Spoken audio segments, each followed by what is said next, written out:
இன்னைக்கு கடைசி மெசேஜும் கலிலேயா பற்றி தான். அப்போஸ்தலர் 1வது அதிகாரம் 11வது வசனம் வாசிக்கும்படி கேட்கிறேன். அப்போஸ்தலர் 1:11 சீக்கிரமாக. ஆமென். கலிலேயாகிய மனுஷரே, நீங்கள் ஏன் வானத்தை அண்ணாந்து பார்க்கிறீர்கள்? உங்களிடத்திலிருந்து வானத்துக்கு எடுத்துக்கொள்ளப்பட்ட இந்த இயேசுவானவர் எப்படி உங்கள் கண்களுக்கு முன்பாக வானத்துக்கு எடுத்துக்கொள்ளப்பட்டாரோ அப்படியே மறுபடியும் உங்களிடத்தில் வருவார். கைகளை உயர்த்தி எல்லாரும் ஒரு அல்லேலூயா சொல்லுவோம் சத்தமாக. அந்த இயேசுடைய வருகையில போகணும்னு ஆசை உள்ளவங்க எல்லாம் கையை தட்டி பாடணும். கை தட்டி நாம் பாடணும். வருவாய் தருணம் இதுவே. இந்த பாட்டெல்லாம் இப்ப இல்ல. கேலி கூத்தும் டான்ஸும் வேண்டாததும் காமெடி பீஸ் மாதிரி தான் கொன்னு விடுவார் கர்த்தர் தேவ சமூகத்துல. ஆமா, எல்லாம் கையடிச்சு பாடுவோம். அதனாலதான் நான் ஸ்பெஷலா பாடுற பாட்டை ஸ்டாப் பண்ணி இதை பாடுறேன். பரிசுத்தவான்கள் பாடுற பாட்டுக்கு போவோம். எல்லாம் திரும்புவோம். கையை தட்டு. வருவாய் தருணம் இதுவே அழைக்கிறாரே வல்ல ஆண்டவர் இயேசுவனை. வருவாய் தருணம் இதுவே அழைக்கிறாரே வல்ல ஆண்டவர் இயேசுவனை. வாழ்நாளை எல்லாம் வீணாளாய் வருத்தத்தோடு கழிப்பது ஏன்? வாழ்நாளை எல்லாம் வீணாளாய் வருத்தத்தோடு கழிப்பது ஏன்? வந்தவர் பாதம் சரணடைந்தால் வாழ்வித்து உன்னை சேர்த்து கொள்வார். வருவாய் தருணம் இதுவே அழைக்கிறாய் வல்ல ஆண்டவர் இயேசுவனை. வருவாய் தருணம் இதுவே அழைக்கிறாய் வல்ல ஆண்டவர் இயேசுவனை. வாழ்நாளை எல்லாம் வீணாளா வருத்தத்தோடு கழிப்பு. எல்லாரும் பாடுவோம். ஆமென். வாழ்நாளை எல்லாம் வீணாளாய் வருத்தத்தோடு கழிப்பது ஏன்? வந்தவர் பாதம் சரணடைந்தார் வாழ்வித்து உண்மை சேர்த்து கொள்வார். வருவாய் தருணம் இதுவே அழைக்கிறாரே வல்ல ஆண்டவர் இயேசுவனை. தருணம் இதுவே அழைக்கிறாரே வல்ல ஆண்டவர் இயேசுவனை. கட்டின வீடும் நிலம் பொருளும் கண்டிடும் ஊற்றார். எல்லாரும் பாடுவோம். ஆமென். கட்டின வீடும் நிலம் பொருளும் கண்டிடும் ஊற்றார் உறவினரும் குடுவிட்டு உன் ஆவி போலார் கூட உன்னோடு வருவதில்லை. வருவாய் தருணம் இதுவே அழைக்கிறாரே வல்ல ஆண்டவர் இயேசுவனை. வருவாய் தருணம் இதுவே அழைக்கிறாரே வல்ல ஆண்டவர் இயேசுவனை.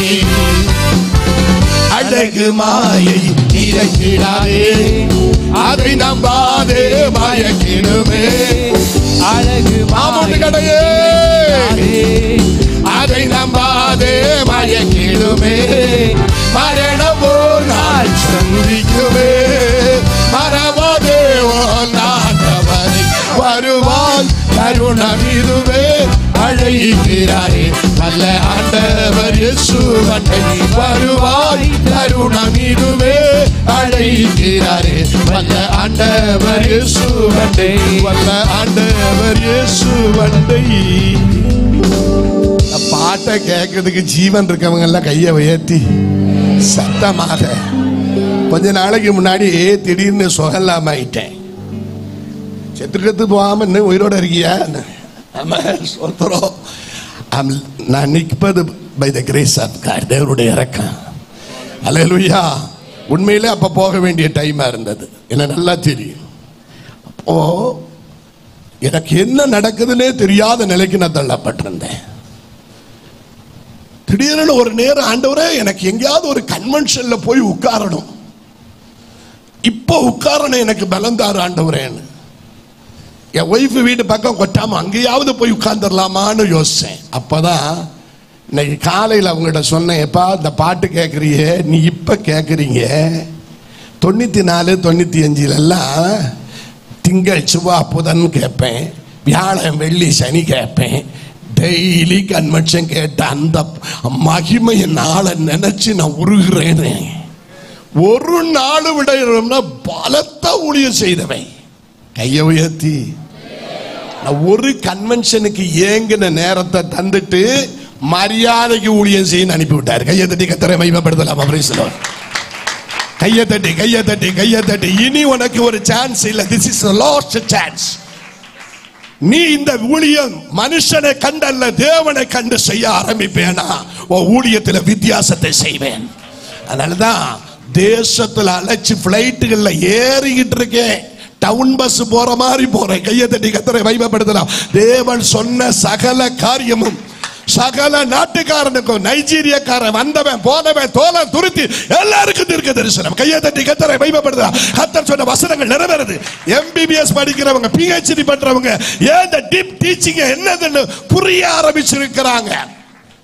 அகாய் மினிஸ்ட்ரியில் அவர் மாத்திரமல்ல, இப்ப சவுதி அரேபியாவுடைய செக்ரட்டரி இப்ப எக்ஸாம் எழுதிட்டு இருக்கிறாரு. ஆமென். அகாய் மினிஸ்ட்ரியுடைய ஒண்ணு சொல்றேன், படம் காட்டுறதுக்கல்ல ஊழியம், மரியாதைக்கு செய்கிறதுக்கு ஊழியம்.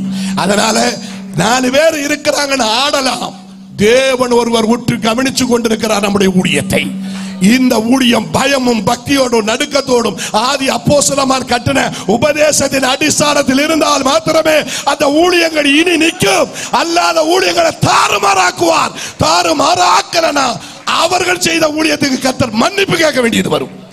கையை தட்டி என் அப்பா உன்ட்ட மன்னிப்பு கேட்க பரதேசி நீ காத்திருக்கிறியா? தோற்று போவ. தலைமுறைகள் ஓடும். ஊழியத்தை விட்டு ஓட வேண்டிய நேரமும் வரும். ஒண்ணு புரிஞ்சுக்கங்க, எவனும் தப்பி போக முடியாது. கையை உயர்த்தி ஒரு அல்லேலூயா சத்தமாக. ஆமென்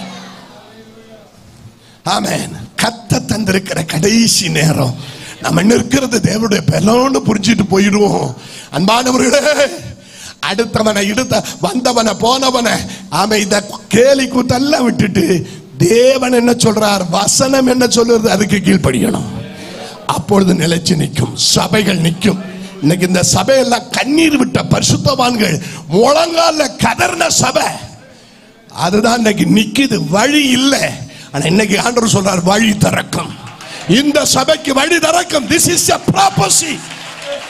God will open the new way. You believe our God is great. தேவன் அதை செய்து முடிக்க உண்மையுள்ளவர். சொன்னது செய்வார். கையை உயர்த்தி ஒரு அல்லேலூயா சொல்லலாமா? ஏமா அன்பு பிள்ளைகளே, தயவு செய்து சத்தியத்தை விட்டுறாதீங்க. மிகுந்த ஆத்ம பாரத்தோடு சொல்றேன். யாரையும் குத்தி பேசணும் வெட்டி பேசணும் இல்ல. கேலி கூத்து நடக்குது. அதனால எல்லா விசுவாசம் விட்டு இழந்து போகுது. நாம நிக்கிறது கர்த்தருடைய பலத்தில் இருக்கணும். கையை உயர்த்தி எல்லாரும் ஒரு அல்லேலூயா சத்தமாக. சரி, வருவோம். இங்க உயிர்த்தெழுதலை குறித்து கிட்டத்தட்ட 42 முறை சொல்லப்பட்டிருக்கிறது வேதத்துல. அதுல 2ஆம் வருகை ஓல்டு டெஸ்டமென்ட்ல 1500 முறை சொல்லப்பட்டிருக்கிறது. நியூ டெஸ்டமென்ட்ல புதிய ஏற்பாட்டுல என்டில 300 கிட்டத்தட்ட வேற சொல்லப்பட்டிருக்கிற இந்த 2ஆம் வருகை கர்த்தருக்கு ஸ்தோத்திரம். என் அருமையான தேவனுடைய பிள்ளைகளே, ஆமென், மிக தெளிவாக இயேசு கிறிஸ்துவுடைய வருகையே சொல்லப்பட்டிருக்கிறது. இது கிட்டத்தட்ட 1ஆம் வருகையும் அதை விட 2ஆம் வருகை 8 மடங்கு அதிகமாய் சொல்லப்பட்டிருக்கு. கையை தட்டி கர்த்தரை மகிமைப்படுத்தலாமா? அப்படியானால் இயேசு வருவாரா வரமாட்டாரா? ஆமென். பழைய ஏற்பாட்டில் அவர் சொன்ன பிறப்பும், அவர் எந்த இடத்துல பிறப்பார், எந்த இடத்துல வருவார், அவர் எங்கே ஊழியம் செய்வார், கலிலேயாவில் ஊழியம் செய்வார் என்று சொன்ன அத்தனையும், அவர் எங்கே மரிப்பார், எப்படி உயிர்த்தெழுவார் என்று சொன்ன அத்தனை நிறைவேறிச்சுன்னா 8 மடங்கு அதிகமாய் சொன்னது எத்தனை மகிமையாய் முடிய போகிறது அவருடைய வருகைக்கு. கைகளை உயர்த்தி ஒரு அல்லேலூயா சத்தமாக ஹல்லேலூயா. ஆமென். கலிலேயராகிய மனுஷரே, நேற்று கேட்டோம் கலிலேயாவுக்கு ஏன் ஓடணும்னு கேட்டோம்.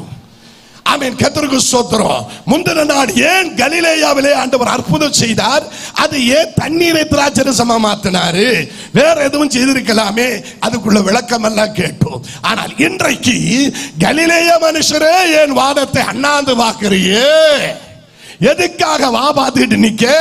இதோ இந்த மேகத்தில் எடுத்துக்கொள்ளப்பட்ட தேவன் கிறிஸ்து மீண்டும் வருவார் அப்படியே என்று ஆமே தூதர்கள் மீண்டும் சொல்லுகிறார்கள். கைகளை தட்டி கர்த்தரை மகிமைப்படுத்தலாம். அன்பு பிள்ளைகளே, கர்த்தருடைய கடைசி வருகையின் நாட்களில் நிற்கிறோம். ஜெபத்தோடு நிற்கணும். இயேசு கிறிஸ்து தான் இந்த உலகத்திலே வந்தபோது அழகா பிரசங்கம் பண்ணினார். பிரசங்கம் என்பது அவருடைய வாழ்க்கையிலே சரியாய் இருந்தது. காலையிலே கலிலேய கடலை குறித்து அல்லது திபேரியன் கடல் என்று சொல்லுகிற அந்த கெனசரேத் என்று 3வது பேர் வைத்திருக்கிற கிண்ணர் கடலை குறித்து மிக தெளிவாக உங்களோடு பேசினேன். ஏன் அந்த தூண்டிலே மீன் பிடித்தது ஆவிக்குரிய சபையின் மர்மம் என்பதையும் தேவன் அதை அதிசயம் செய்கிறதுனால ஆர்சிகார வரை செயின்ட் பீட்டர் ஃபிஷ் ஒன்று உண்டாக்கி அப்படி ஒரு விளம்பரத்துக்கு போன கதையும் உங்களுக்கு மிக தெளிவாய் சொன்னேன். இன்னைக்கு கர்த்தருடைய ஆவியானவர் இந்த மாலை வேளையில நம்மோடு சொல்லுகிற வார்த்தை, கலிலேய ஜனமே, நீங்க ஏன் வானத்தை பார்த்துட்டே இருக்கிறீங்க? கவலைப்படாதீங்க, போனவர் சொல்லி போனவர் அப்படியே வருவார். இந்த வார்த்தை ரகசிய வருகை இல்ல, வருகை 2 விதம். இப்ப ரகசிய வருகை இல்லைன்னு சொல்ல ஆரம்பிச்சிட்டாங்க. தயவு செய்துங்க யாரும் இருந்தா தப்பா என்னாதீங்க. அப்படி ஒரு உபதேசம் இல்ல பாஸ்டர் இருந்துன்னா நான் ஸ்டாப் பண்ண வேண்டிய கதி வரும். ஆமே, நான் அப்படியே உட்கார்ந்துருவேன், நீங்க யாராவது பிரசங்கம் பண்ணுங்க. ரகசிய வருகைன்னு ஒண்ணு இருக்குது. எத்தனை பேர் பிலீவ் பண்றீங்க? சத்தமாக.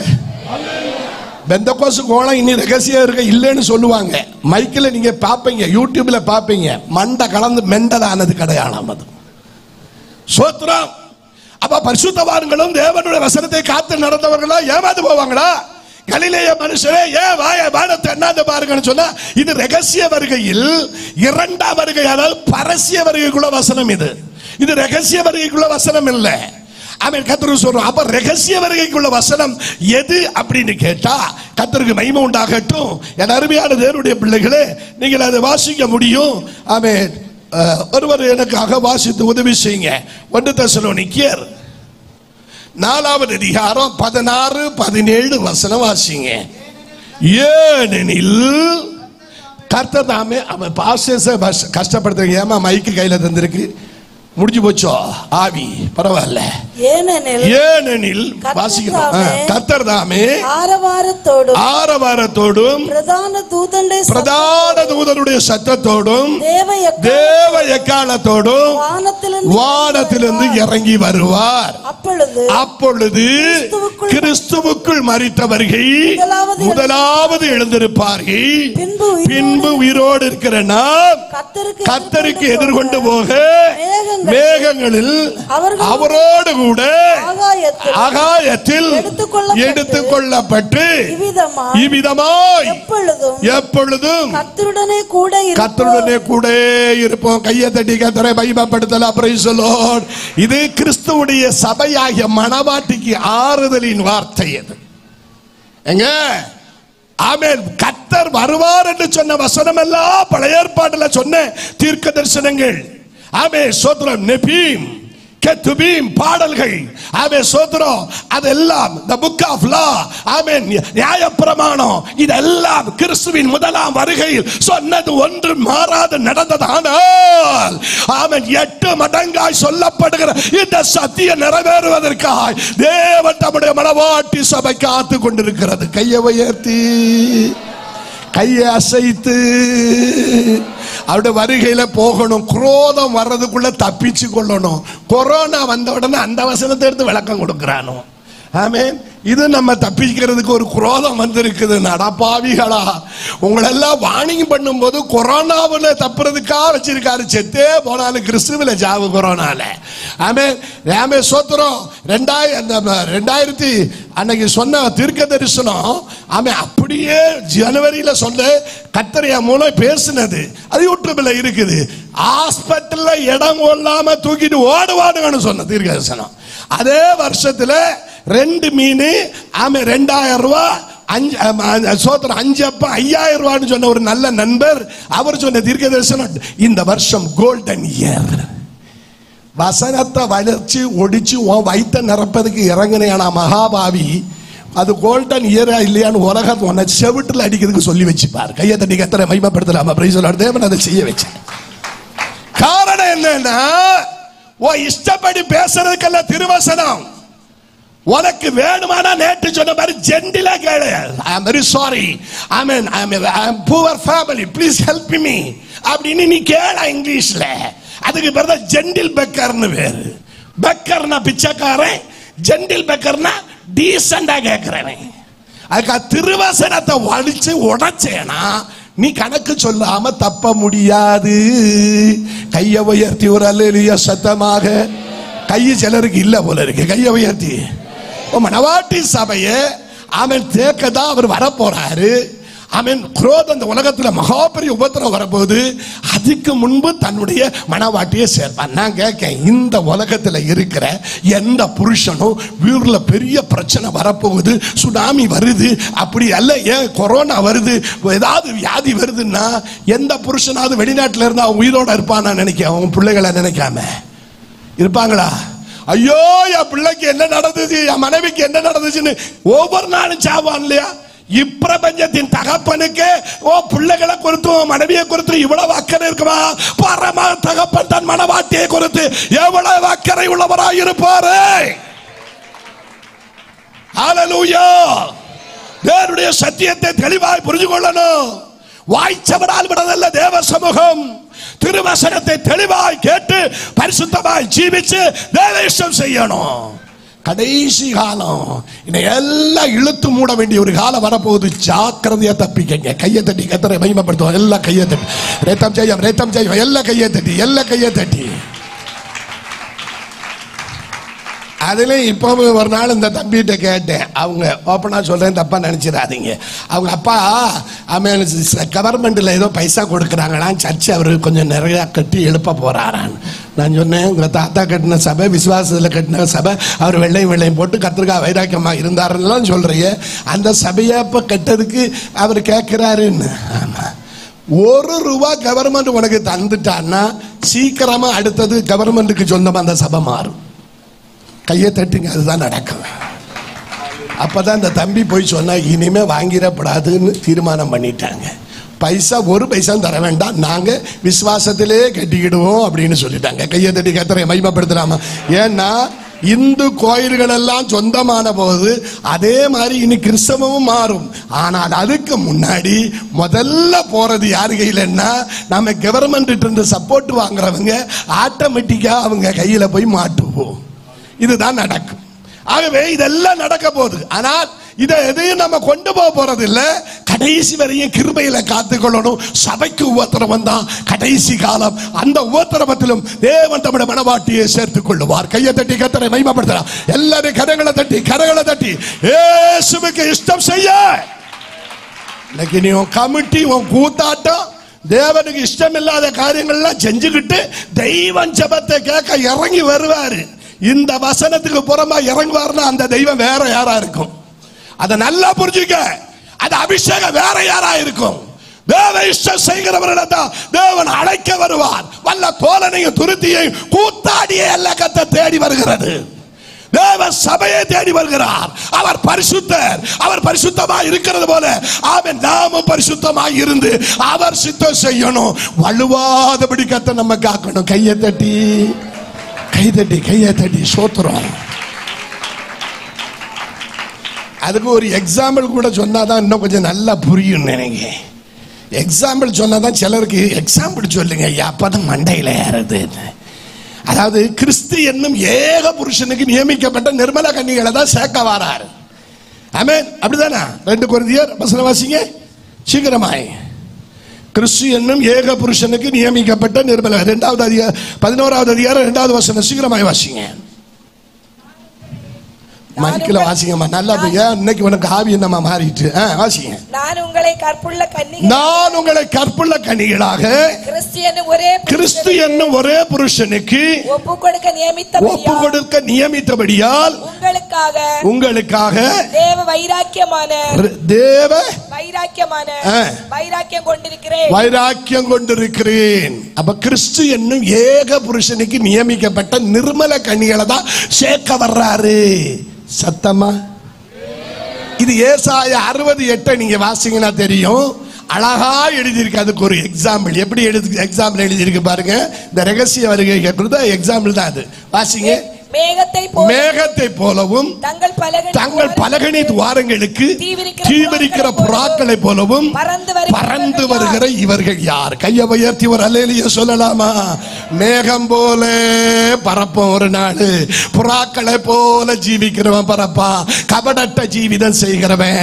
ஆகவே கிறிஸ்து என்னும் ஏக புருஷனுக்கு நியமிக்கப்பட்ட நிர்மல கன்னிகைகள் நாம்.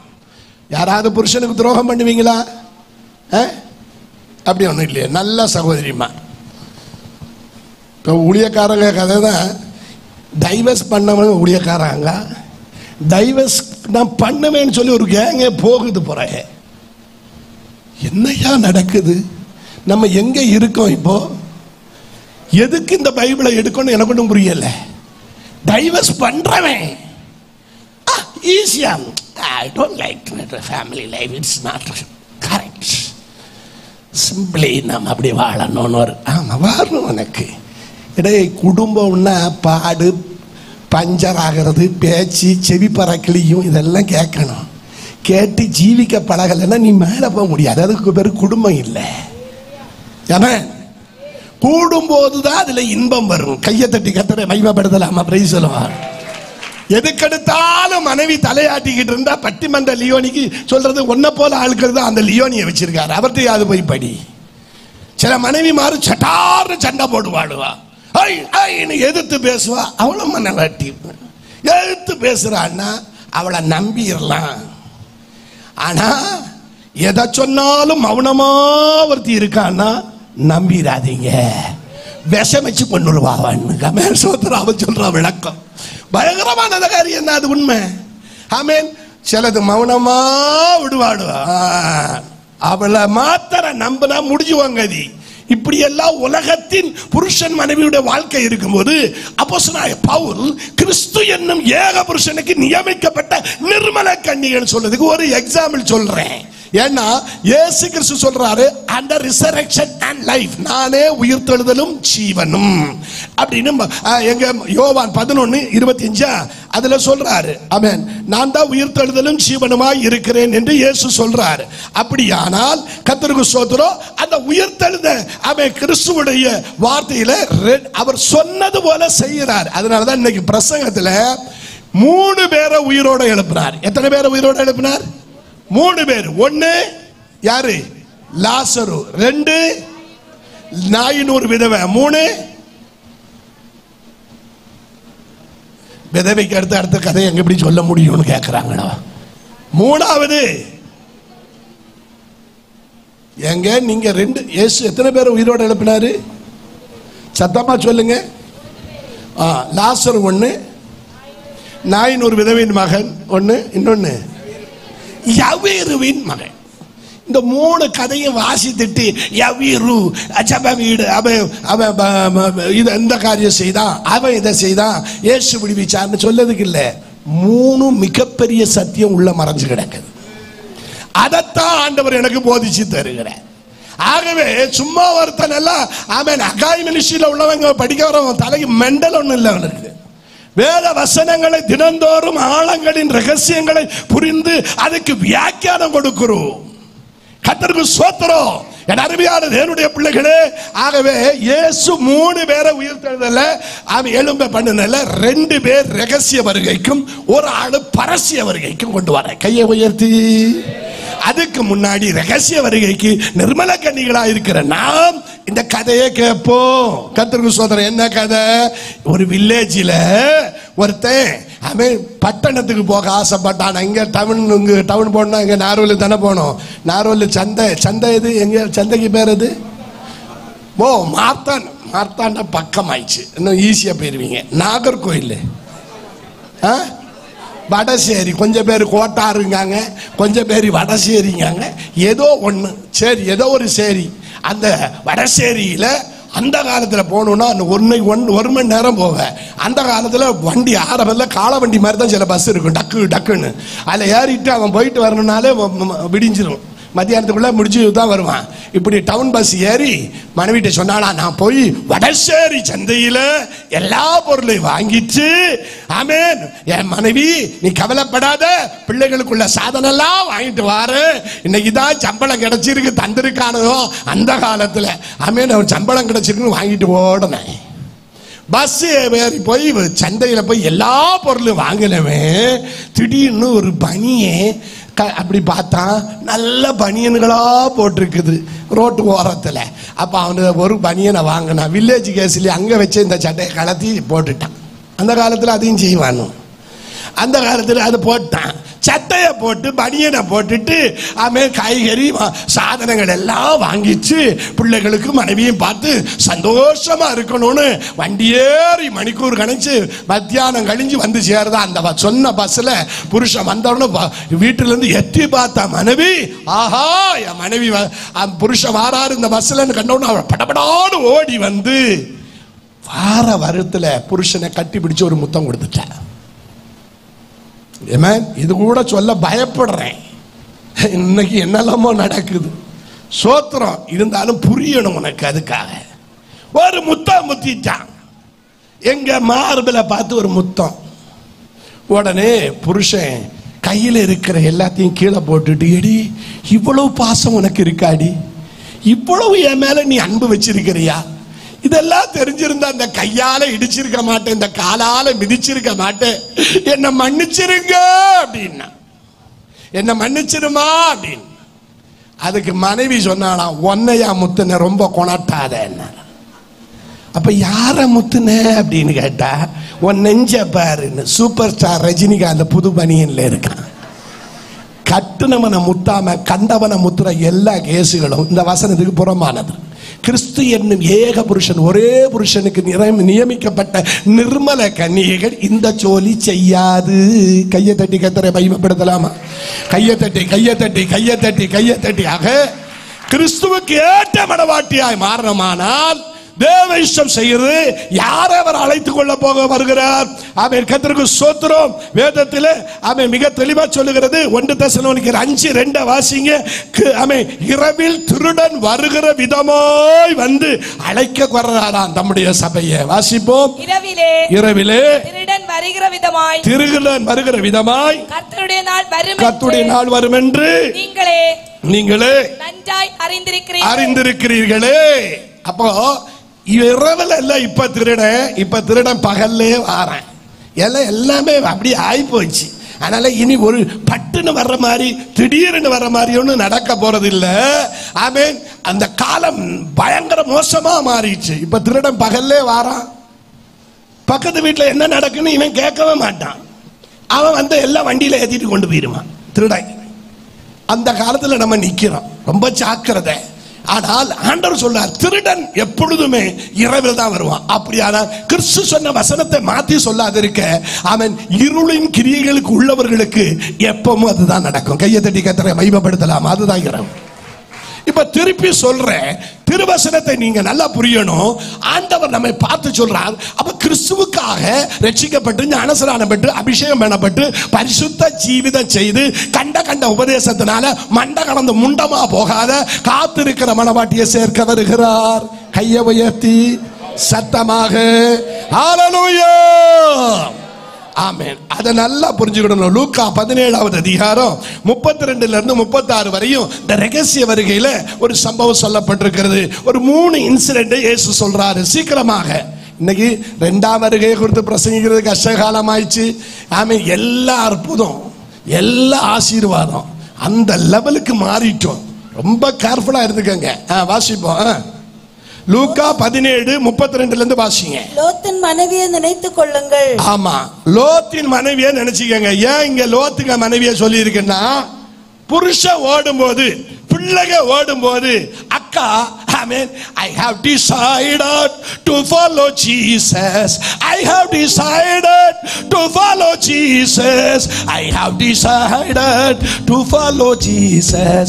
No turning back, no turning back. அழகா பாடுனவதான்.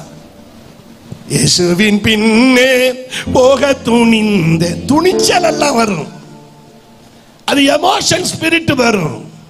கிருபை குறையும் போதுதான் குழப்பம் வரும். கையை தட்டுவோம்.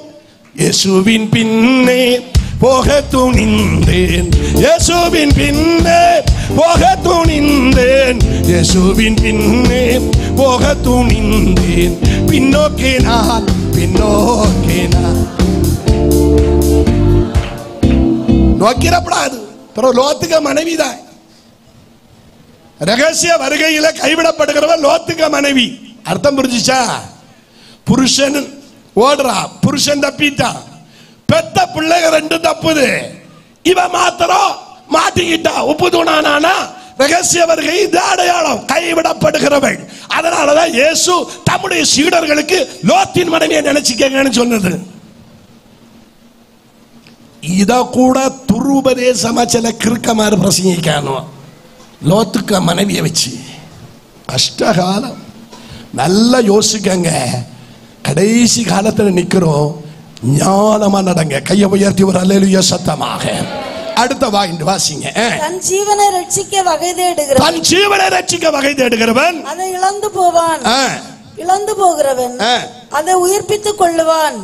அந்த ராத்திரியில் ஒரே படுக்கையில் இருக்கிற ரெண்டு பேரில் ஒருவன் ஏற்றுக்கொள்ளப்படுவான், மற்றவன் கைவிடப்படுவான். யாக்கோபு அவனுக்கு கூட ஈசா ரெண்டு பேர் தானே கற்பத்தில். யாருடைய? ஏசா யாக்கோபு. யாருக்கு கற்பத்தில்? ரெபேக்காள் கற்பத்தில்.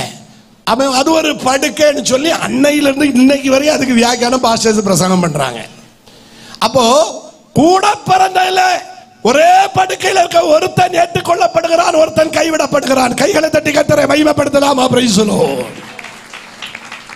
இன்னைக்கு நிறைய பேரை கேட்டேன். புருஷன் கூட்டத்துக்கு வராரு, அம்மா இன்னொரு சபைக்கு போகுது. கேட்டா நான் இதை விட நல்லா இருக்கணும், இதுக்குன்னு இன்னொருக்கு இருக்கேன், அது காமெடி பீஸ் ஒண்ணு, அதுக்கு அது அப்படியே கிரிட்டிசைஸ் பண்ணி பிரசங்கம் பண்ணுது. ஐயோ என்ன நடக்குது? அது அந்தால போகுது. பிள்ளைங்க கேட்டா உங்க போக்கே சரியில்லை, நான் வரல. அப்பனே அம்மையும் பார்த்து பிள்ளைங்க வரல சபைக்கு, நான் ஆர்சிக்கே போறேன். நல்லா தெரிஞ்சுக்க, உன் பிள்ளைகளை இடற பண்ண தண்டனையில நீ தப்ப முடியாது. கையை தட்டு, கையை தட்டு. நானும் என் குடும்பம் கர்த்தரையே சேவிப்போம். கர்த்தரை சேவிக்க முடியல. ஆமே, கர்த்தருக்கு காணிக்க கொடுத்தோன்னு கர்த்தர் அங்கீகரிச்சுப்பாரா? நோ. தெய்வ வசனத்தை தெளிவா கேட்டு நானும் என் குடும்பம் கர்த்தருடைய வருகையில காணப்படணும்னு தரிசனம் இருக்கணும். ஆதி அப்போஸ்தலமாருடைய உபதேசம் கேட்டோம். ஆதி பெந்தெகோஸ்தே காலங்கள், இந்தியாவுடைய எழுப்புதல் காலங்களிலும் பரிசுத்தவான்கள் ஆமென் நின்ற போது எல்லாரும் குடும்பமாய் சூட்டும் கட்டி பிரசங்கம் கேட்டார்களே, மணிக்கூறு கணக்கா காத்திருந்தார்களே, திருவசனத்துக்காக நின்றார்களே. இன்னைக்கு உனக்கு அரை மணி நேரம் உட்கார முடியலன்னா உனக்கு அவிஞ்ச புத்தியில நாசம் எடுத்திருக்கு. பாத்துக்க, உன் பிள்ளைகளை கூப்பிடாம உனக்கு மாத்திரம் கிருபை வரணும், ஒன்னே அடிப்பாரு. பக்கத்தில் எல்லாம் கையப்பிடிங்க. பிள்ளைகளோட வரணும், எல்லாம் சேர்த்து பிள்ளைகளோட. நீ மாத்திரம் பரலம் போகக்கூடாது, அது மிக முக்கியம். ஜாக்கிரதை. கடைசி காலத்தில் நிக்கிறோம், காத்துக்கங்க. அப்போ இதுதான் இந்த சம்பவம். அடுத்த வார்த்தை சீக்கிரமா. திரிகை திரிக்கிறீங்கள. நான் சப்ஜெக்ட்டுக்கு போறதுக்கு முன்னாடி இதெல்லாம் ஒரு ஃபவுண்டேஷன். சீக்கிரமா போது வாசிக்கணும். திரிகை திரிகையில ரெண்டு ஸ்திரீகளில் ஒருத்தி ஏற்றுக்கொள்ளப்படுவாள், மற்றவள் கைவிடப்படுவாள். ரூத்து ஒருபாளுக்கு கதையை போட்டு ஓட்டுவோம் கடந்த காலங்களில் பிரசங்கத்துக்கு. ஆமே, ஒருபாள் கைவிடப்பட்டால் ரூத் என்ன செய்தா? ஏற்றுக்கொள்ளப்பட்டாள். ரெண்டு பேரும் மாமியா வீட்டுக்கு போனாங்க, ஒன்னாதான் போனாங்க, நல்லாதான் போனாங்க. போன போக்குல ஆமென் அங்க என்ன நடந்தது? தேவ சமூகத்தை விட்டு அவர்கள் எப்போ தேவ சமூகத்தை விட்டுட்டு போனாங்களோ, பெத்லகேமை விட்டு, பெத்லகேமின் பழைய பேர் எப்ராத்தா, பூர்வீக நேம். அந்த எப்ராத்தாவை விட்டு மோவாப்புக்கு போனதுனால மோவாப்பின் சாபம் வந்தது. ஆமென், மோவாப்பின் ஆமென் சாபத்தின் கேடனால ஆமென் புருஷன் செத்து போனா யாருக்கு? நகோமிக்கு. அப்பமாவது திரும்பி போயிருக்கணும், கேட்கல. மீண்டும் இருந்து கொடுத்து அங்கேயே ஒன்னு எடுத்த போது ரெண்டு புருஷன் மாறு அவுட். சாபக்கேடு, அடி மேல அடி விழுந்துச்சு, எல்லாம் முடிஞ்சு போச்சு. அப்பதான் நகோமி சொல்றா, மக்கா மருமக்கா கவலைப்படாதீங்க, உங்க விருப்பப்படியே ஆமென் நீங்க போய்க்கங்க. இனி நான் ஒரு கல்யாணம் பண்ணி அந்த பிள்ளைய ஸ்கூலுக்கு விட்டு அதை நீங்க ஸ்கூல் பேக் அந்த பிள்ளைகளை நீங்களே தூக்கி சமந்து அந்த பிள்ளைகள் ஓஹோ ராரோ ஆறாரோ நான் தாளாட்டுவேன், நீங்களும் அது தாளாட்டி அந்த பிள்ளைகளை ஸ்கூலுக்கு கொண்டு போய் எல்லாம் செய்து அந்த பிள்ளைகள் மீண்டும் வளர்ந்து பெரிய பிள்ளையாய் மாறி அந்த பிள்ளைய நீ கட்டுவியான்னு என்னடா வியாக்கியானம்? என்ன இது நடக்காது. It is impossible. That is wrong life. இது அங்கீகரிக்க முடியாது. It is not correct way. That is இது சரியான வழி அல்ல. சோ அது வேண்டாம், நீங்க உங்க வேலையை பாருங்க. உடனே ஒருபாள் அக்கா அவளை சம்மதிக்கணும். எப்ப மாமி கலத்தி விடுவான்னு காத்திருந்தா. ஆமே மற்ற கை கொடுத்து மற்ற முஸ்லிம்ஸ் விடுவாங்களே முத்தலாக்கு, முதலாம் தலாக்கு, ரெண்டாம் தலாக்கு, முத்தலாக்கு. அந்த முத்தலாக்கு குரூப்பை என்னையே மாட்டி இருக்கிறார் ஆண்டவர். அந்த முத்தலாக்க நம்ம மோடி மாத்திட்டாரு, அது வேற. இப்ப மோடி என்ன செய்யறாரு அவர்கிட்ட தான் கேட்கணும்.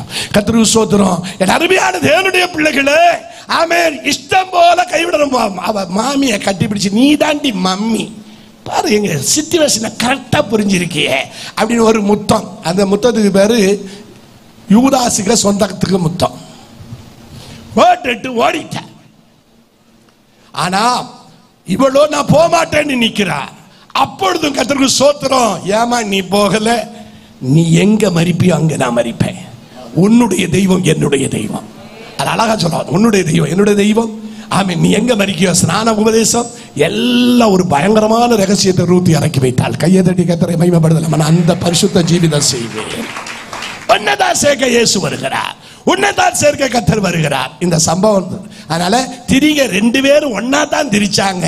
ஒருத்தி இப்ப வேற எங்கேயோ போய் திரிக்கா, இன்னொருத்தி அவன் திருவசனத்துக்கு அடங்கி இருந்ததுனால போவாசுக்கு ஏற்ற அவன் மணவாட்டியாய் மாறி அவள் சன்னதியில் மகிமையில் கிறிஸ்து பிறந்தாரே. என் அருமையான தேவனுடைய பிள்ளைகளே, திருவசனத்தை அவன் கேட்கிற அவன் கீழ்ப்படுகிற அந்த சன்னதிகளை தேவன் தேடுவாரானால் மனவாட்டியும் திருவசனத்தில் அடங்கி ஜீவிக்கிறவனை அழைக்கவே இயேசு வருகிறார். கையை உயர்த்தி எல்லாரும் அல்லேலூயா சத்தமாக. கண்ட கண்ட பூதங்களை ஒன்னும் அழைக்க மாட்டாரு, கண்ட அவன் வேறுபாடு கட்டவன அழைக்க மாட்டாரு. திருவசனம் உண்டான்னு பாப்பாரு. இந்த வசனத்தின்படி ஜீவிக்கிறவனே கூப்பிட வருவார். இல்லன்னா அதோ கதி லோத்தின் மனைவிதான். அவன் ஓடியும் பிரயோஜனம் இல்ல, கூப்பிடவும் முடியல. உப்பு தூணானா ஆதரக்குமோ? ஜட்ஜ்மெண்ட், அக்கினி கடல், கந்தகம். அதே கந்தகம் இவளுக்கு. துன்மார்க்கனுக்கு என்ன ஜட்ஜ்மெண்டோ ஓடுற விசுவாச ஓட்ட பின்வாங்கிறவளுக்கு அதே நியாயபதி. நேற்று சொன்ன காலையில சொன்னேன், ஏசு கடல்ல ஏன் நடந்தாருன்னு விளக்கம் கேட்டேன் உங்ககிட்ட. கொஸ்டின். ஆமென். அதுக்கு பதில் கிட்ட இன்னொரு டெட் சீ இருக்கு, அதுல போய் மிதக்கலாம். ஏசி டெட் சீல நடந்திருப்பாருன்னா இவனு சொல்லுவோம் நாங்க குதிப்போம் மானோம். அங்க நடக்கல, மிதந்தே போகலாமே டெட் சீல. ஆனா கலிலேய கடல்ல நடக்கணும், நன்னீர்ல, நல்ல நீர்ல. கையை தட்டி கர்த்தரை மகிமைப்படுத்தலாமா? நியாய விதி அது. கர்த்தருக்கு ஸ்தோத்திரம். திருவசனத்தை தெளிவோடு கேட்டுக்கங்க. ஆண்டவர் நம்மை நேசிக்கிறார். மூணாவது பாயிண்ட் வாசிங்கம்மா. வயலில் இருக்கிற ரெண்டு பேரில் ஒருத்தர் ஏற்றுக்கொள்ளப்படுவார். ஆமே. சபையில இருக்கிற ஆமே, நல்லா கேட்டுக்கங்க. இது நான் சொல்லல, 5 பேர் புத்தி உள்ளவங்க 5 பேர் புத்தி இல்லாம இயேசுவே நேர் பகுதியை பிரிச்சுட்டாருன்னா துருபதேசம் வரும்போது தெரிஞ்சவனும் பிரிஞ்சு போகும்னு அர்த்தம். கையை தட்டுங்க, கையை தட்டுங்க, கையை தட்டுங்க. ஆமே. 5 பேர்ல கொஞ்சம் ஏற்றுக்கொள்ளப்படும், கொஞ்சம் கைவிடப்படும். இதை தான் சொல்லுகிறார். ஆகவே வயலில் இருக்கிறவன் ஒருத்தன் ஏற்றுக்கொள்ளப்படுகிறான், இன்னொருத்தன் கைவிடப்படுகிறான். ஆமீன், ஆமீன். இது காயின் ஆபேலுடைய கதையில கொண்டு போய் சேர்க்கலாம். இதெல்லாம் என்னுடைய மெசேஜ். என்னுடைய மெசேஜ் கிறிஸ்து என்னும் அவன் ஏக புருஷனுக்கு நியமிக்கப்பட்ட நிர்மல கன்னிகளாகிய நாம் கர்த்தருடைய வருகையிலே காணப்பட வேண்டுமானால், அந்த ரகசிய வருகையில அவன் நம்மை அப்படியே அவரை தூக்கிட்டு போகணுமானால் எப்படி பருந்து தூக்குதோ அது போல தூக்கி கர்த்தர் கொண்டு போகணும். மனவாட்டி தன்னுடைய சபையை இந்த போகிற பெரிய அழிவிலிருந்து மீட்டு எடுக்கணும். கிறிஸ்து மீட்டு எடுக்க வர்றார். அவன் அந்த ரகசிய வருகையில நாம் காணப்படணுமானால் ஆமென். இங்க தெசலோனிக்க இருக்கு உபதேசம். தெசலோனிக்க சபைக்கு பலவித உபதேசங்கள் அங்கே ஆமென் சோதரர் யூதர்களுக்குள்ளும் மற்றுள்ள கிரேக்கர்களுக்குள்ளும் பலவித குழப்பங்கள் நடந்து இருக்கும்போது ஆமென் கிறிஸ்துவின் அன்பை தெசலோனிக்கருக்கு போதிக்கிறார். ஆமென் கிறிஸ்துவுடைய அந்த விசுவாசத்தை போதிக்கிறார்கள். அதுபோல அவருடைய வருகையும் பவுல் பேசுகிறார். பவுலோடு கூட பர்னபாவும் ஆமென் மற்றவர்கள் செய்த ஊழியங்கள், ஆமென் தீமோத்தேயு செய்த ஊழியம், மிகப்பெரிய எழுப்புதல் தெசலோனிக்க சபைக்கு உண்டாயிற்று.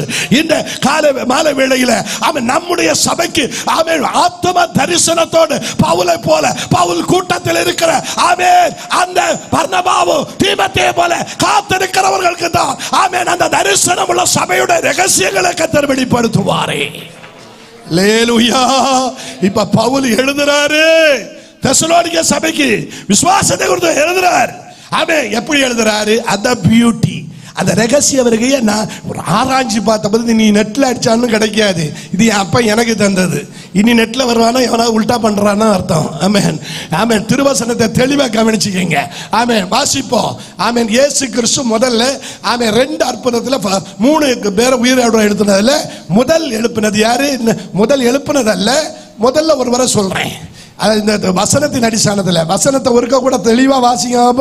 1 தெசலோனிக்க 4:16-17 சீக்கிரமா வாசிமா. ஏனெனில் கர்த்தர் தாமே ஆரவாரத்தோடும் பிரதான தூதனுடைய சத்தத்தோடும் தேவ எக்காலத்தோடும் வருவார். அப்பொழுது கிறிஸ்துவில் மரிச்சவன் எழும்புவான். இதான் ரகசிய வருகை. கையை உயர்த்தி சத்தமாக கலிலேய மனுஷரே நீங்க ஏன் அண்ணாந்து பாக்குறீங்களோ அது பரசிய வருகைக்குள்ளது, அதல்ல. இது ரகசிய வருகைக்கு இந்த வசனம் தான். ஆமென். கர்த்தருக்கு ஸ்தோத்திரம். இப்ப நீங்க இதை கவனிக்கணும். ஆமென். கிறிஸ்துவில் மரிச்சவன் எழுப்புவேன்னு சொன்னனால தான் இயேசு நானே உயிர்த்தெழுதலும் ஜீவனும் உல்டா பண்ணல, வாய்ச்சவடால் விடல. அவருடைய பிரசங்கத்துல சொன்னதை செய்து காண்பிக்க தன்னுடைய அன்பான சீடன் ஆமென் லாசருவை கல்லறைக்குள்ள ஆக்குகிறார். கையை தட்டுங்க, கையை தட்டுங்க, கையை தட்டுங்க. இது மேஜிக் நான் நினைக்க இல்லை. அந்த உயிர்த்தெழுதலில் கிறிஸ்துவில் மரித்தவர் முதலாவது எழும்புவான்னு தெசலோனிக்கருக்கு பவுல் சொன்னதை மிக தெளிவுபடுத்துறார் கிறிஸ்துவங்க. அதனாலதான் லாசரு வியாதியா இருக்கிறான் என்று கேள்விப்பட்ட போது ஆமென் இயேசு போனாரா? எங்க நல்லா இருப்பீங்க, போனாரா? போகல. ஏன்? இவன் கல்லறைக்குள்ள போட்டும் நான் தான் உயிர்த்தெழுதல் ஜீவன் நிரூபிக்கணும். ஆனால் இவன் கல்லறைக்குள்ள போகணும், 4 நாள் ஆகணும். அதுக்கு பிறகுதான் மேட்டர் என்னன்னு எல்லாருக்கும் தெரியும். அதனால உள்ள அனுப்பிச்சார். கல்லறைக்கு போய் மரிச்சிட்டான்னு கேள்விப்பட்டோன்னு தான் இயேசு பிறப்பிட்டாராம். இதை தெரியாம ஒரு மண்டன் அப்போஸ்தலன் சொல்றான், வியாதியா இருக்கும்போது போனா சவிக்கப்படுத்தி இருப்பாரு, இப்ப செத்து போயிட்டான்னு போறாரு, நாமும் மரிக்க போவோம் கூட அப்படிங்கிறான். அப்ப எப்படிப்பட்ட லூசுகள் கூட அப்போஸ்தலன், நாமும் மரிக்க போவோம். இயேசு இவனெல்லாம் எப்படி தூக்கி செமந்தார்னு எனக்கு தெரியல. கர்த்தருக்கு ஸ்தோத்திரம். அதுல இன்னும் கொஞ்சம் கேஸ், யூதர்கள் கொஞ்சம் அங்க இருந்த கேஸ். ஐயோ இவர் அப்பமே வந்திருந்தா இவன் செத்திருக்க மாட்டானே. அவ இவருக்கு சொந்தக்காரன். அப்போஸ்தலனுக்கு சொந்தக்காரி யார்? பாய்வா மரிச்சிருக்க மாட்டாரேன்னு. முட்டா பயல்களை எதற்கு கர்த்தர் அதை செஞ்சார், ஏன் செஞ்சார் என்ற ரகசியம் மறந்து போய் இப்ப பேச்சு நடக்குது. இதுல கர்த்தருக்கு ஸ்தோத்திரம். இப்ப நடந்தது என்ன? இயேசு மரித்தான். அந்த மார்த்தாள் அழகா சொன்னா, அவளை ஒண்ணு கைதான். அவள் எப்பவுமே அவிசுவாசம் தான். மரியாள் அவர் பாதத்துல நல்ல பங்கு தெரிந்தெடுத்தார். ஆனா மார்த்தாள் என்ன சொல்றா? அது ஒரு பாட்டா பாடுறேன், கொஞ்சம் ஜீவனோட இருப்போம், ஒண்ணு கையடிப்போம். அதான் 4 நாளாயிட்டே நாரும் என்றார், 4 நாளாயிட்டே நாரும் என்றார். நம்பிக்கை விடாதே அவன் பிழைப்பான் என்றார், நம்பிக்கை விடாதே அவன் பிழைப்பான் என்றார். கவலைப்பட்டார் இயேசு கண்ணீர் விட்டார், கவலைப்பட்டார் இயேசு கண்ணீர் விட்டார். மரித்தவன் உயிர்த்து எழ செய்தார். வருத்தப்பட்டு பாரம் சுமப்பவரே வருவீர் இயேசு வண்டை இளைப்பாரே. வருத்தப்பட்டு பாரம் சுமப்பவரே வருவீர் இயேசு வண்டை இளைப்பாரே. 4 நாள் ஆச்சப்பா, நாருமே. அப்ப இயேசு சொன்னாரு, யதார்த்த சத்தியத்துக்கு தாமா நான் வந்திருக்கேன். இயேசு கண்ணீர் விட்டார்னு இருக்குது. அதுக்கு ஏசப்பாவுக்கு ஒரு கை தட்டு தட்டுங்க. நீங்க எதுக்கு கை தட்டுனீங்க? அவர் கண்ணீர் விட்டதுக்கா? இயேசுதான் அவன் சாகணும்னு செட் பண்ணி வராரு. அப்புறம் உனக்கு என்ன கைதட்டு? ஆமென். நல்லதுதான். இயேசு எங்க சிரிச்சதா இல்லை, அதனால கைதட்டுனீங்க. இப்ப இயேசு சிரிக்கிறாரு. இயேசு ஒரு மாதிரி காமெடி பண்றாரு.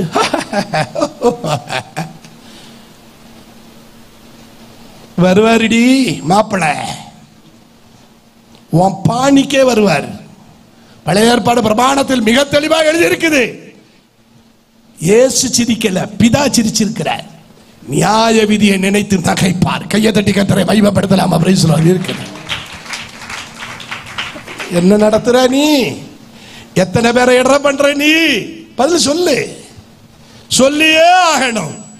தேவ சபைக்கு உத்தரவாதம் உள்ளவர்களா நிக்கலனா நியாய விதியிலிருந்து தப்ப நீயும் நானும் பிழைக்க முடியாது. கையை உயர்த்தி சத்தமாக புரிஞ்சிருக்கும் நினைக்கிறேன்.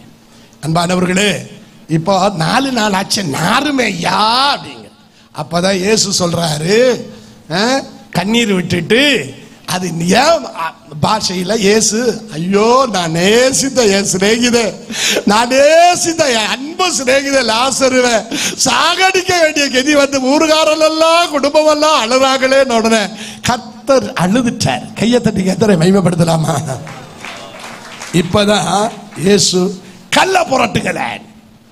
உங்க பாஷையில தான் கொஞ்சம் ஸ்பீடா வருது எனக்கு என்னமா இன்னைக்கு. கல்ல புரட்டுங்க ஐயா. கல்ல புரட்டுனா இயேசு சொல்ற, லாசருவே வேக வா. பைபிளில் எக்கால சத்தம் கேட்கும் போது கிறிஸ்துவில் மரித்தவர்கள் எழும்புவார்கள். எக்கால சத்தம்னா என்னன்னா, கர்த்தர் எக்கால சத்தமாய் பேசினார். மோசையோடு பேசும்போது எக்கால சத்தம் போல. அப்ப அந்த சத்தம் என்பது எக்கால சத்தம் பேசுறதுன்னு அர்த்தம். இப்ப இயேசு லாசருவே வான போல மத்திய ஆகாசத்தில் நமக்காய் ஒரு ஸ்தலம் ஆயத்தம் பண்ணின பின்பு தன்னுடைய மனவாட்டி சபையை ரகசிய வருகையில் அவர் கூப்பிட வரும்பொழுது எக்கால சத்தம் கேட்கும். அந்த எக்கால சத்தம் என்பது பேரழைக்கப்படுதல். லாசருவே வா, ஆமென், அப்பாஸே வா, சுரேஷே வா அப்படின்னு நம்முடைய பேர்களை கர்த்தர் அழைப்பார். கைகளை தட்டி கர்த்தரை மகிமைப்படுத்தலாமா? பாஸ்டர் எட்வின் வா, கர்த்தர் எல்லாரையும் வாங்க அழைக்க போறார். சகோதரி ஆமென், பேர் என்னமா? சோபா வா. அவ்வளவு பெரிய ஆசீர்வாதம். அந்த வார்த்தை தான் இயேசு நிரூபிக்கிறார். இப்படிதான் நடக்கும். அப்ப ஜீவ புஸ்தகத்தில் பேர் எழுதப்பட்டு திருவசனத்தின் அடிസ്ഥാനத்தில் அடங்கி ஜீவிச்சு அங்க ஓடி இங்க ஓடி நாரி தொலைஞ்ச கேசல்ல என் அப்ப அங்க கூட்டி சேர்க்க போறது. அவர் சித்தம் செய்கிறவனை, அவரை போல ஜீவிக்கிறவனை. கையை தட்டி கரங்களை தட்டி எல்லாரும் கரங்களை தட்டி இயேசுவை போல ஜீவிக்கணும். அப்படிப்பட்டவர்களை தான் அழைக்க வர்றார். அப்போ லாசருவே வானோன்னு எப்படி வந்தான்னு இருக்குது. கட்டுன்னு எதை புதைச்சுதாங்களோ அந்த ட்ரெஸ்ஸோட வந்தானா அந்த ட்ரெஸ்ஸை கலத்த சொல்றாரா. பியூட்டியை பாருங்க. மீண்டும் கட்டோட தூக்கிட்டாரு வெளிய. இந்த ட்ரெஸ்ஸோட உயிர்த்தெழுதல் இல்ல, இந்த ட்ரெஸ்ஸுக்கு வேற ட்ரெஸ் தான், மறுரூபத்தின் ட்ரெஸ். கையை தட்டி கர்த்தரை மகிமைப்படுத்தலாமா? Praise the Lord. இந்த ட்ரெஸ்ஸோட அது கல்லறையோட தான் நிற்கும். அது பறக்கணுமானால் மண்ணின் சாயல் அணிந்தவன் வானருடைய சாயல் அணியணுமானால் கிறிஸ்து உயிர்த்தெழுதின் முதற் பலனானவர் கிறிஸ்து என்று நேற்று சொன்ன அந்த முதற் பலனான கிறிஸ்துவை போல அந்த மகிமையின் வஸ்திரம் தரித்தால் சில வேளை வேலைக்காரனாகவும் வழிபோக்கனாகவும் தோட்டம் வித்தியாசமாய் தெரியலாம். கையை தட்டி கர்த்தரை மகிமைப்படுத்தலாம். தேவ சித்தமும் திட்டமும் உயிர்த்தெழுதலின் மகிமை வெளிப்பட்டே தீரும். அல்லேலூயா. சத்தமாக பாருங்க. பழையதெல்லாம் மாத்திட்டேன். அதனாலதான் ஏசப்பா உயிர்த்தெழுந்து பண்ணணும். அல்ல பியூட்டி. நான் பைபிள் காலேஜ் பயில்கள்ட்ட எல்லாம் சொல்லுவேன், லேய் பார்த்து எடுத்து இருங்கடே. இந்த காலையில் எழும்பி ஜெபிக்க போட்டுட்டு ஓடி வந்துடுவானோ. சாமுவேல் இங்க இருக்கு இல்லையா? காலையில் அப்படித்தானே எல்லா பசங்களும் அழகாக அடுக்கி வச்சுட்டு வந்துடுவாங்க. காலையில எழும்பி ஜெபிக்கன்னா நிறைய பேருக்கு ரொம்ப பிராணம். அதுல சிலவனுங்க அந்த பெட்ஷீட்டை அங்கேயே போட்டுருவானு. இயேசு உயிர் தெழும்போது தலைமாட்டில் ஒன்றை வச்சிருக்கிறாரு, கால் மாட்டில் ஒன்று வச்சிருக்காரு. அவரே மடக்கி வச்சுட்டு தான் டீசெண்டா எழுப்பி போயிருக்காரு. அந்த உயிர் தெழுந்த தெய்வத்தை பேசும்போது நீ நானும் கட்டவனா அப்படியே எழுப்பி போற நாரி தொலைஞ்சி அதனால மரியாதைக்கு தெய்வ வேலை செய்யணும். கையை தட்டி கர்த்தரை மகிமைப்படுத்தலாமா? கட்டிட்டு வந்தவனை ஒண்ணுவா முடியாது. கட்டிட்டு வந்தவனை கட்ட அவுக்கணும். உனக்கு ஒடுக்கத்தை கட்டு 16 கட்டு எல்லாம் மாறணும். கட்டம் கட்டி 16 எல்லாம் மாறணும். இதெல்லாம் உயிர்த்தெழுதல். உயிர்த்தெழுதல் என்பது திருவசனத்தின் அடிസ്ഥാനத்திலே மறுரூபத்தின் மகிமை. அது கைகளை உயர்த்தி கிறிஸ்துவில் மரித்தவங்க கர்த்தர் வரும்போது அந்த ரகசியர்களை முதல்ல எழும்புவாங்க. அது லாசர். அதுதான் வேற எவனையும் செட் பண்ணல. ஏன்னா கிறிஸ்துவில் மரித்தவன். அதான் பாயிண்ட். வேற எவனா எழுப்பி இருப்பார்னா தெசலோனிக்கருக்கு பவுல் சொன்னது தப்பா போயிடும். கிறிஸ்துவுடைய உபதேசம் தப்பா போயிடும். அதனால சிநேகிதன். அப்ப அர்த்தம் என்ன? கிறிஸ்துவுக்காக ரட்சிக்கப்பட்டு இயேசுவை சிநேகிதனை போல நேசிக்கிறவனை தான் கொண்டு வர வருவாரு. அப்படிப்பட்டவன் மரித்தாதான் அவனை எழுப்புவாரு. வல்ல தோலனை துருத்தியும் இல்லை. கையை பிடிச்சு சொல்லு. வல்ல எல்லாம் இப்படி சிநேகிதனை தான் எழுப்புவாரு. வல்ல தோலனை துருத்தியும் அல்ல. கிளியர் ஆயிருக்கும் நினைக்கிறேன். இன்னைக்கு தீர்மானம் பண்ணிக்க. அத்துடைய வருகை ஒருவேளை ஜாக்கிரதையா இருக்கணும். ஆமென். முந்திக் கொள்ளும் போது ஒருவேளை மரணம் முந்திக்கிட்டா கிறிஸ்துவில் மரித்தவன் தான் எழும்புவான். லாசரு. கையை உயர்த்தி. இரண்டாவது அடுத்த இன்சிடென்ட் பைபிளில் எழுதியிருக்கிறது. ஆமென். சோத்திரம். யவீருவின் மகள் 12 வயசு. ஆமென். அந்த பிள்ளைய தலித்தாகூமி சிறு பெண்ணை எழுந்திருன்னு சொல்ற ஒரு சம்பவம் வாசிப்போம். லூக்கா 8வது அதிகாரம் 52 முதல் 55 வரை. சீக்கிரமா வாசிமா. லூக்கா 8:52 முதல் 55 வரை. சீக்கிரமா. எல்லாரும் அழுது அவளை குறித்து துக்கம் கொண்ட. മലയാളത്തിൽ ആരാധന ഇവിടെ ബൈബിൾ വെച്ചിട്ടുണ്ടോ? ദയവായി ഒന്ന് വായിക്കാൻ പറ്റുമോ? ആരെങ്കിലും മലയാളീസ് ഇവിടെ ഉണ്ടോ? ഇല്ല. பரவாயில்ல. எல்லாரும் அழுத. மலையாள பைபிள் இருக்கா? ஆமே. சோத்திரம். குழல் ஊதுனானுங்கன்னு இருக்காங்க. எல்லாரும் அழுதாங்கன்னு சொல்றதுக்கு பதிலாக அங்க என்ன எழுதியிருக்கு? குழல் ஊதுனானுங்களா. நல்ல அது சாவுக்கு ஊதுறது. மெட்ராஸ்ல அந்த ஊதுவானுங்க பார்த்திருக்கீங்களா? டண்டடக்க டண்டடக்க டண்டடக்க டண்டடக்க. இதே மாதிரி இயேசுவான ஒரு காலத்தில் செத்து போன ஒரு வீட்டில் அவன் யவீருவுக்கு வீட்டில், அதுவும் தேவாலய தலைவர் வீட்டில் குழந்தை ஊது நடக்கு.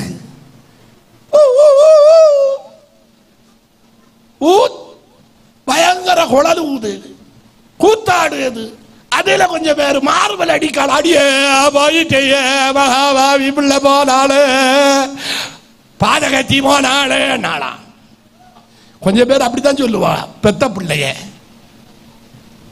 ஒப்பாரி பாடுற ஒரு குரூப் இருக்கு தெரியுமா? பைபிள்லையும் இருக்குது. மதுரை ஏரியாலாம் செத்து போனவங்களுக்கு ஒப்பாரி பாடுவாங்க. அது கூலிக்கு மாரடிக்கிறது. அப்ப நீங்க எல்லாம் கூலிக்கு மாரடிக்கிற குரூப் ஒப்பாரி குரூப்பான்னு கட்டப்படாது.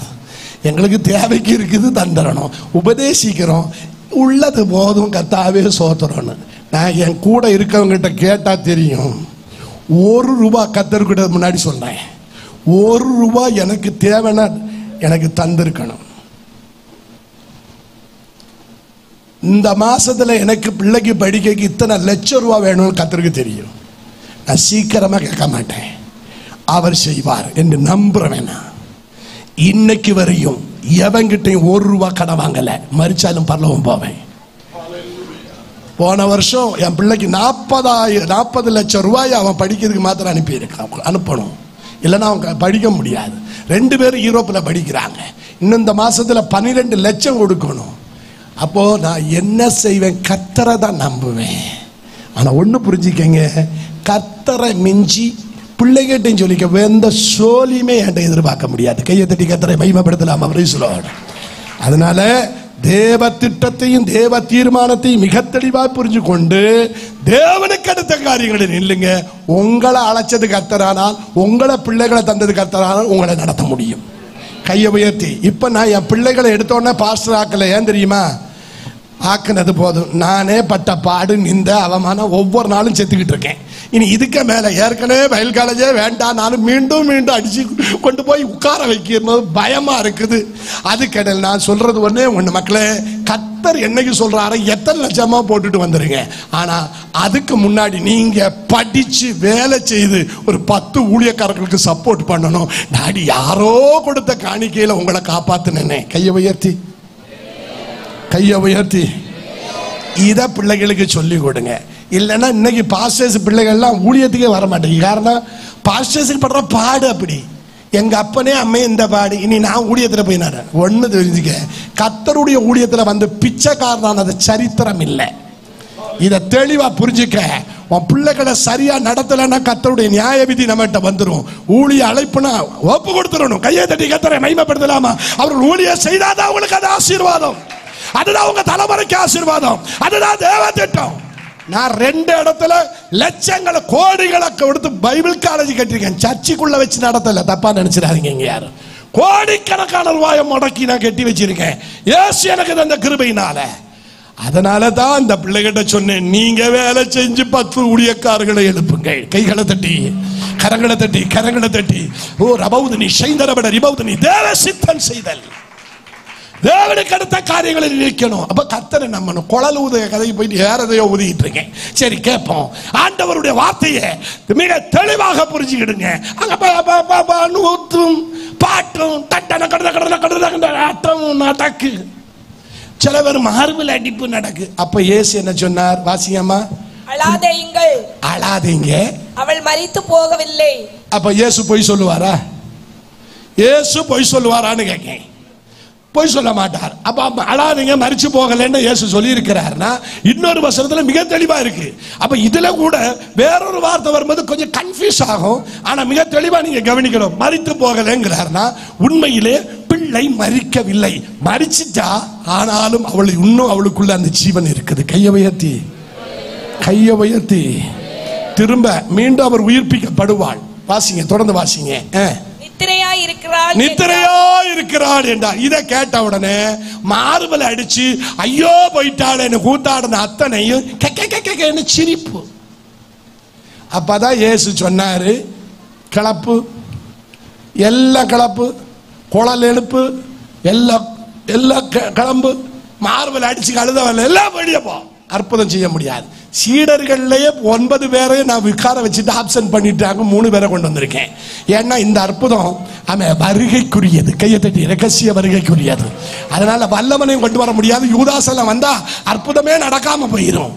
அதனால அவனெல்லாம் விட்டுட்டு தான் வந்திருக்கேன். அதுக்கடல நீங்க கடந்துட்டு கைக்க நீ சிரிச்சுக்கிட்டு இருக்கியா? பிள்ளை மறிக்கலன்னா சிரிக்கிறியா? நீ கிளம்பாத்தனையும் அவ்வளவு அடிச்சு விரட்டு. மரண வீட்டுக்கு வந்தவங்களெல்லாம் அடிச்சு வரட்டுனா ஊருகாரன் விடுவானா? இயேசு நடத்தி காண்பிச்சதுக்கு ஒரு கைத்தட்டு தட்டுங்க இயேசுக்கு. அதான் நடக்கும். கடைசி பிள்ளைக்கு அப்பாவை அம்மாவை மாத்திரம், அது இன்னொரு அதிகாரத்தில் இருக்கு. அப்பா அம்மாவை மாத்திரம் அழைச்சி உட்கார வச்சு உங்க கண்ணீரை பார்க்கிறேன், பிள்ளை மறிக்கல, கவலைப்படாதீங்க, பிள்ளை இப்ப எழும்ப போறா, தலித்தா கூமி சிறு பண்ணே எழுந்துரு. அவளுக்குள்ள அந்த ஜீவன் வந்ததுன்னு பைபிள்ல இருக்கு. இந்த இடத்துல அவள் உயிர் பெற்றான்னு தானே வருது. அப்படிதானே? உயிர் மைக்கில வாசிமா. நம்ம என்ன 2 பேருக்கு கதை விட்ட மாதிரி பேசுறோம். மைக்கில வாசிய. அப்பொழுது அவள் உயிர் திரும்ப வந்தது. ஆஸ்டர் பாக்காரு 3 நாள்ல அந்த சகோதரியை சரியாக்கி எடுத்துட்டாரு. நீ பெரிய ஆசீர்வாதம் உனக்கு தாமா. கையை உயர்த்தி ஏமே அத்தனை பேருக்கு தெளிவர வசனம் போகணும். அதுக்காக அதனால பயப்பட வேண்டாம். சோத்திரம் வாசிங்கம்மா. அப்பொழுது அவள் உயிர் திரும்ப வந்தது. அவள் உயிர் திரும்ப. அப்ப சாகலையான்னு மீண்டும் கேட்டப்படாது. பைபிள்ல யாக்கோபுக்கு ஆமென் சோத்திரம் ஆமென் அந்த வண்டி வந்தபோது, யோசேப்பு அனுப்பின வண்டி வந்தபோது அவனுக்குள்ள ஜீவன் திரும்ப வந்ததுன்னா அதுக்கு முன்னாடி செத்து கிடக்கான்னு அர்த்தம். அந்த உயிர்ப்பிப்பு என்பது அது 2வது ரகசியம். அதாவது அப்போ கிறிஸ்துவில் மரித்தவன் முதல்ல எழும்போது லாசருவை செட் பண்ணாரு. ஆனால் அவன் உயிரோடு இருக்கிற நாம அவருக்கு எதிர்கொண்டு போவோம்னா ஆதாம் என்ற விழாவிலிருந்து ஏவாளை எடுக்கணும்னா ஒரு மயக்கம் நடக்கும். அந்த மயக்கமே 12 வயசு. ஆமென். அதனால தான் அவர் மரிக்கவில்லை. கையை தட்டி கர்த்தரை மகிமைப்படுத்தலாம். கையை தட்டி மீண்டும் கிறிஸ்துவில். ஆகவே கிறிஸ்துவில் அந்த மரிக்காத நாம் அவருக்கு எதிர்கொண்டு போக புறப்படுகிற தரிசனத்தின் ரகசியம் என்பதை புரிந்து கொள்ள வேண்டும். 2வது வருகையில அடுத்தது பரசிய வருகை. இந்த மணவாட்டி சபை ஏற்றுக்கொள்ளப்படுகிறது. அதுக்கு பிறகுதான் சோத்திரம் ஒரு பெரிய நியாய விதிக்காக உலகம் முழுவதும் சோத்திரம் தேவன் வெளிப்படுறாரு. பரசியமா வெளிப்படுறாரு. அதை வாசிக்கலாம். அப்போஸ்தலர் 1:11. சீக்கிரம் டைம் இல்லை, நான் ஸ்பீடா போறேன். அப்போஸ்தலர் 1:11 வாசிங்க. கலிலேயராகிய மனுஷரே, நீங்கள் ஏன் வானத்தை அண்ணாந்து பார்க்கிறீர்கள்? உங்களிடத்தில் நின்று வானத்துக்கு எடுத்துக்கொள்ளப்பட்ட இயேசுவானவர் எப்படி உங்க கண்களுக்கு முன்பாக வானத்துக்கு எடுத்துக்கொள்ளப்பட்டாரோ அப்படியே வருவார். அப்போ இது பரசிய வருகைக்கு அடையாளமாய் இருக்கிறது. அதான் இயேசு சொன்னார் யோவான் 5:28-29. சீக்கிரமாய் யோவான் 5:28-29. இயேசுவும் இதைத்தான் சொன்னாரு. ஆமே, இந்த வருகை, இந்த பரசிய வருகை தான் இயேசு இங்க பிரசங்கிக்கிறார். வாசிங்க. இதை குறித்து நீங்கள் ஆச்சரியப்பட வேண்டாம். ஏனென்றால் பிரேத குழிகளில் உள்ள அனைவரும்னா எல்லா மனுஷனும், அவன் இந்து ஆகட்டும், முஸ்லிம் ஆகட்டும், சீக்கியர் ஆகட்டும், எவனாகட்டும், மானவ சாதி அத்தனை பேரும் அவன் இந்த சத்தம் கேட்கிற காலம் வரும். கையை தட்டுவோம். பிரேத குழியில் இருக்கிற அனைவரும் வாசிங்க. அவருடைய சத்தத்தை கேட்கும் காலம் வரும். அப்பொழுது நன்மை செய்தவர்கள் ஜீவனை அடையும்படி எழுந்திருக்கிறவர்களாகவும் தீமை செய்கிறவர்கள் ஆக்கினைக்காக எழும்புவாங்க. இதைத்தான் தானியேல் 12:2 தூதன் சொன்ன வார்த்தை. வாசிப்போம். தானியேல் 12:2 சீக்கிரமா வாசிங்க. ஆமென். பூமியின் தூளிலே நித்திரை பண்ணுகிறவர்களாகி அநேகர் சிலர் நித்திய ஜீவனுக்கும் சிலர் நித்திய நிந்தைக்கும் இகழ்ச்சிக்கும் விழித்து எழும்புவார்கள். இப்ப புரிஞ்சுச்சா? ஆமென். சிலர் நித்திய நிந்தைக்கும் சிலர் நித்திய ஜீவனுக்கும். எதுக்காக நீ எழும்ப போகிற? கைவிடப்பட்டு போயிட்டு ஒருவேளை பரசிய வருகையில எல்லாரும் பார்ப்பாங்க. அதனாலதான் வெளிப்பாடு 1:7 சொல்லி இருக்கிறது, அவரை குத்தினவர்களும் அவரை நோக்கி பார்ப்பார்கள். இதுதான் இந்த பரசிய வருகை. இதைத்தான் அங்க சொல்லப்பட்டிருக்கிறது. அப்போஸ்தலர் 1:11 அதே வசனமும் இயேசுவானவர் சொன்னதும் இப்போ தானியேல் சொன்னதும் ஆமென். வெளிப்பாடு 1:7 யோவான் கண்ட தரிசனத்திலையும் அது சொல்லப்பட்டிருக்கு. வாசிப்போம். 1:7. இதோ மேகங்களுடனே வருகிறார். கண்கள் யாவும் அவரை காணும். அவரை குத்தினவர்களும் அவரை காண்பார்கள். பாத்தீங்களா? அவரை குத்தினவங்க பார்ப்பாங்கன்னா அவங்க இன்னும் உயிரோட இருக்காரான்னு கேட்டப்படாது. யூதர்கள் அர்த்தம். கையை உயர்த்தி. ஏனென்றால் உயிர்த்தெழுதலை நேற்று சொன்னேன். யூதர்களுக்கு அந்த உயிர்த்தெழுதல் செய்தியை அடைச்சது மகா புரோகிதனும் அண்ணா காய்பா ஆரிய சங்கம். அவனுடைய துருபதேசம் யூதர்களை மறைச்சிட்டு கண்ண அவன் குத்தினவர்கள் நோக்கி பார்ப்பார்கள். கையை தட்டி கர்த்தரை மகிமைப்படுத்தலாமா? அந்த வருகையில எல்லாரும் எழுப்பியாகணும். இது எப்படி அடுத்த இன்சிடென்ட் நாயுனூர் விதவையின் மகனுக்கு கொண்டு வரீங்க பாஸ்டர்னு வாசிப்போம். லூக்கா எழுதின சுவிசேஷம் 7வது அதிகாரம் 11 முதல் 15 வரையும் வாசிக்கலாம். இயேசு அந்த 3 பேரை எழுப்பினார் என்ற சத்தியம் ஜெபத்தோடு நாம் தியானிக்கும் போது புரியும். வாசிப்போம். மறுநாளிலே அவர் நாயின் ஊருக்கு போனார். அவருடைய சீசர் அநேகரும் திரளான ஜனங்களும் அவருடனே கூட போனார்கள். எங்க பாருங்க, இயேசு கூட ஒரு திரளான கூட்டம் இப்படி போகுது. திரளான ஜனங்கள் போறாங்க நாயின் ஊருக்கு. இங்க ஒரு பெரிய கேங் போகுது. அடுத்தது வாசிங்க. அவர் ஊரின் வாசலில் வந்தபோது மரித்து போன ஒருவனை அடக்கம் பண்ணும்படிக்கு கொண்டு வந்த ஆமா விதவைக்க மகனை தான் கொண்டு வராங்க. இப்ப என்ன நடக்குது? அந்த கூட்டம் எப்படி இருக்குன்னு வாசிங்க. Note the point. வாசிமா. அவன் தன் தாய்க்கு ஒரே மகனாயிருந்தான். அதெல்லாம் இருக்கட்டும். அடுத்தது அவளோ ஊராரில் வெகு ஜனங்கள். இங்கதான் பாயிண்ட். இயேசு போகும்போது ஒரு திரள் கூட்டம் போகுது. திரளோட ஒரு கூட்டம் இயேசுவோடு வராங்க. எல்லாம் கையை உயர்த்துங்க பாப்போம். என்ன பாருங்க. அதே மாதிரி இந்த ஊருக்குள்ள நாயின் ஊருக்குள்ள விதவையின் மகதான். ஆனா ஒரு கூட்டம் வாரான். ஒரு கூட்டம் வாரான். செத்து போனவனை அடக்கம் பண்ண. ஹலோ, நாயின் ஒரு விதவையின் மகனை நம்ம ஊர்ல கல்யாணத்துக்கு வர மாட்டான், நல்ல காரியத்துக்கு வர மாட்டான். எப்ப எவன் ஜாவான்னு காத்திருக்கான்ல கன்னியாகுமரிக்காரன், அவன் கூப்பிடாமே வருவான். பத்திரிகையில அடுத்தவன் முடிவை எண்ணுவான். இவனுங்க எல்லாம் சாவுக்கு ரெடி.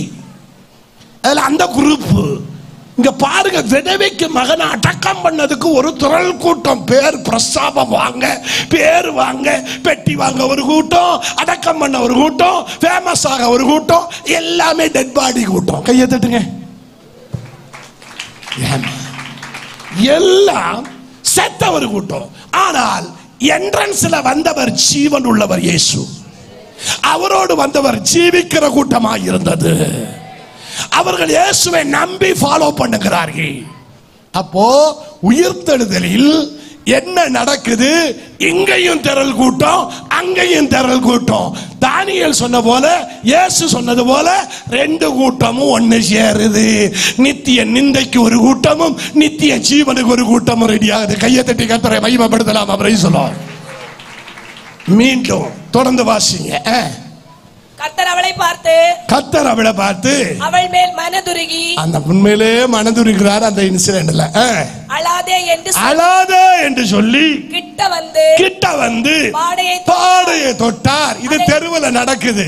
ஜட்ஜ்மெண்ட் நாள் தெருவுல, வீட்டுக்குள்ள அல்ல, கல்லறைக்குள்ள அல்ல, தெருவுல. கையை தட்டி தேவன் ஓப்பனா செய்கிற நாள் அது. நியாய தீர்ப்பு நாள், மகா கொடிய நாள். அவன் சோதர ஒலிவ மலை ரெண்டா பிளக்கிற நாள். ஆகவே மிக தெளிவாக ஓப்பனா தெரியும் இந்த சத்தியம். இப்போ நடக்கது வாசிங்க. அதை சுமந்தவர்கள் நின்றார்கள். அப்பொழுது அவர் வாலிபனே எழுந்திரு என்று உனக்கு சொல்லுகிறேன் என்றார்.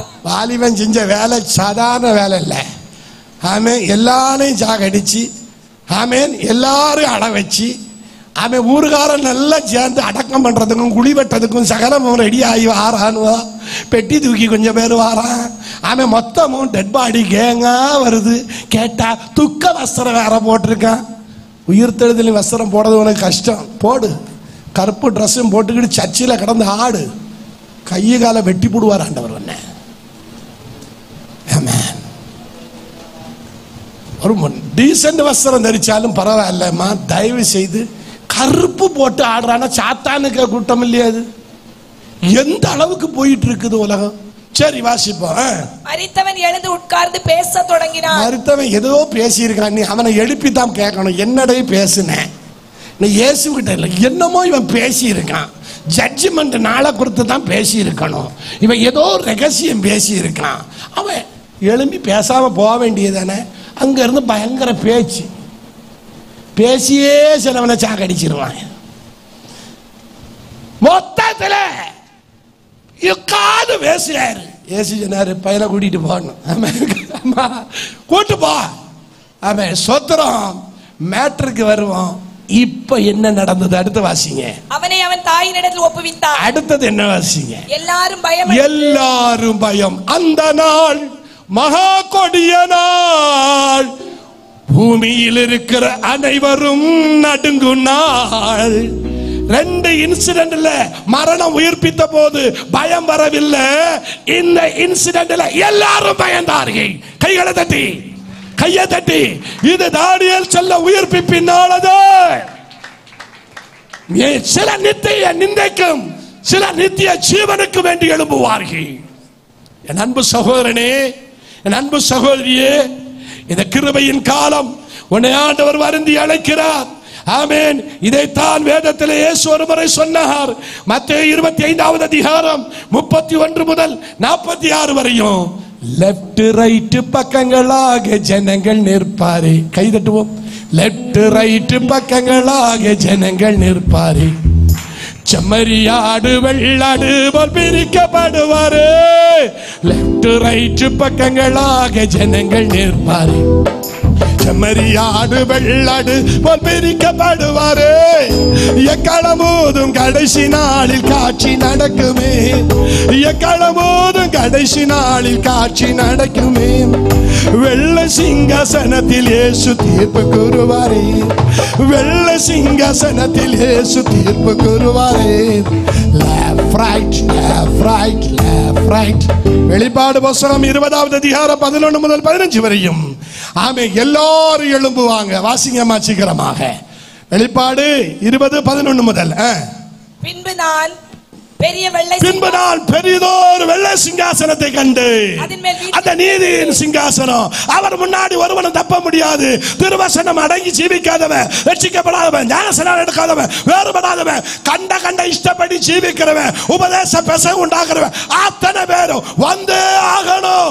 நடுங்கும் நாள். கையை உயர்த்தி வாசிங்க. அவருடைய சமூகத்திலிருந்து பூமியும் வானமும் அகன்று போயின. அவைகளுக்கு இடம் காணப்படவில்லை. மரித்தோராகிய சிறியோரையும் பெரியோரையும் தேவனுக்கு முன்பாக நிற்க கண்டு. ஐயா, மாமூட்டு கடையே